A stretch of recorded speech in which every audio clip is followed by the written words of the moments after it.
Look, we should point out, too, that the Warriors, since the All-Star break, are undefeated. Like, they, you know, last time I was on here, I think we talked about how, you know, this team could flip a switch and just turn it on. But one thing about the Rockets that's going to separate them from the Warriors, and I talked to someone within their organization just this week, but it was, we're hungry. Like, this team is as hungry as that person has seen the Rockets in recent years. And if you're looking for some kind of separation between the Rockets and the Warriors, it's that hunger. Right now, Golden State, they believe in themselves. They're a great team. But are they as hungry as Houston? I don't think so. You know, this is going to be their 4th year, potentially, going to the finals, going for another championship. This Rockets team has James Harden, who still remembers the San Antonio series from last year. They've got Chris Paul, who hasn't been out of the second round of the playoffs. These guys are in their prime type players who recognize the potential greatness of this team. They're a top 10 defense for the first time in a very long time. So I think, yeah, I think they do have a real chance to knock them off. And the Rockets, I'm sure, right now value the 1 seed more than Golden State Yes. does. Even though Golden State's had the 1 seed every year, I think it's important to them.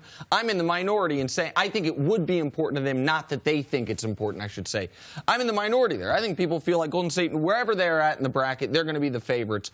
Houston, I think, looks at that as a line of demarcation. Like, okay, we beat you in the season series, which they already did. Yep. We could get the 1 seed. Like, those are different things that matter to them. And you mentioned Harden.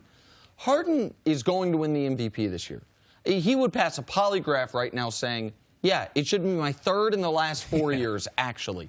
Like, they do have a guy who walks on the court with Golden State and says, guess who's got the best player? We do, because it's me. Because I know he feels like I've been the best player in this league for the last 4 years. And so 2 second-place MVP finishes, going to win this year.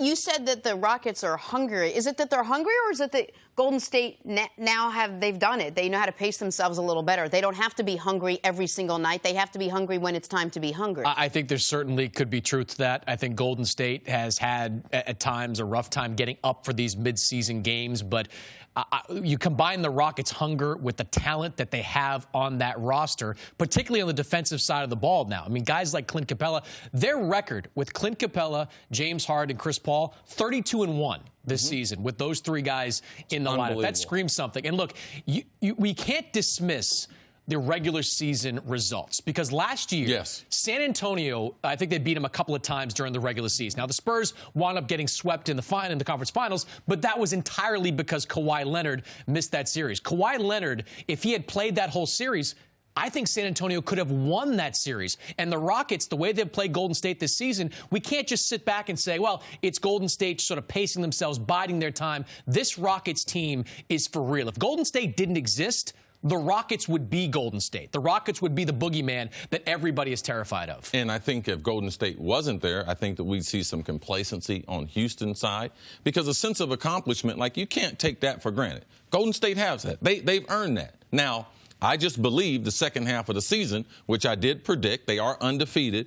I believe they will be focused, because you're only talking about 20 to 25 games. And I believe that the home court, it's in Houston's advantage to have it, but Golden State, when you have home court advantage, Golden State is saying, can we win one of the first 2 games there? They're like, of course we can. So if you're able to do that, then the home court is able to switch back. Now, my thing is, what if Houston has home court and Golden State wins one of those first 2 games? Is Houston mentally prepared now to be able to go back to Golden State and be able to flip it back? So I just believe the home court is very, very important to Houston. More important than it is than Golden State, but I believe down the stretch, Golden State will be just as motivated as we've seen the last 3 years. And I know that you guys have both mentioned they're undefeated since the All-Star break are the Warriors. Obviously, the Rockets are on a 15-game winning streak, the Warriors on a 5.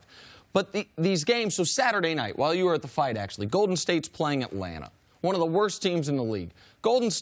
Atlanta was begging to get blown out, and Golden State just wouldn't do it. But they're up 11 with 2.5 minutes left. Like, okay, it's going to be game over.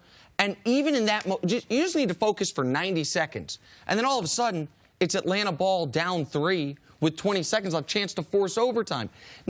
And each game does matter if you're going for the 1 seed. Now, Iguodala made a great play, got a steal and a dunk. While that was going on, Houston was in the midst of a spectacular final moments comeback against a Celtics team that knows, that was playing as if this is as big of a game as we'll play in all year. Future finals team. Oh, yeah, exactly right, of course. And so in this winning streak, They're beating teams by an average of 14 points per 100 possessions. Like, they are blowing people out. I think they've only had a handful of games that have been decided by 3 points or less. They have not had to play those tough games. And that's to their credit. I mean, look, you're right, Cris, about what happens when they lose to a champion in the conference final. This is not a team that's had to dig deep like that. Yes, James Harden has been in the finals, but he was one of the supporting players of that team. We mentioned Chris Paul, never been in that situation. And even in that final, didn't have a great final. Right. A kid, though. What was he, like 20, 21 years old? I mean, going up against... It's in the memory bank, though. Yeah. But you know what's also in the memory bank here is that's a Rockets team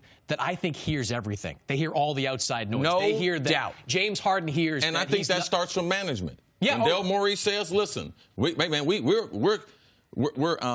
obsessed with Golden State. It goes through the franchise. Now, sometimes people look at it as a benefit, but when you get in tough situations, like one loss in a series, where does that put their psyche? Well, and one last point, as far as when we talk about the 1 versus the 2 seed. The first round matchup as well. Either of these teams are going to be heavily favored in the first round. But if you're the 1 seed, you're probably getting Denver or the Clippers in the first round. If you're the 2 seed, it's likely either Minnesota or Oklahoma City. Minnesota with Jimmy Butler back. Oklahoma City with all that talent. Like, it just makes your entire path at least slightly more difficult along the way. And potentially a second-round matchup with Portland, which I don't think anybody wants at this point. They're high on Portland. The Blazers right now playing good ball. Thanks for watching. Subscribe here to get the latest from the show. Also, be sure to check out more of the best clips from First Things First, or go watch a few segments from our other shows on FS1.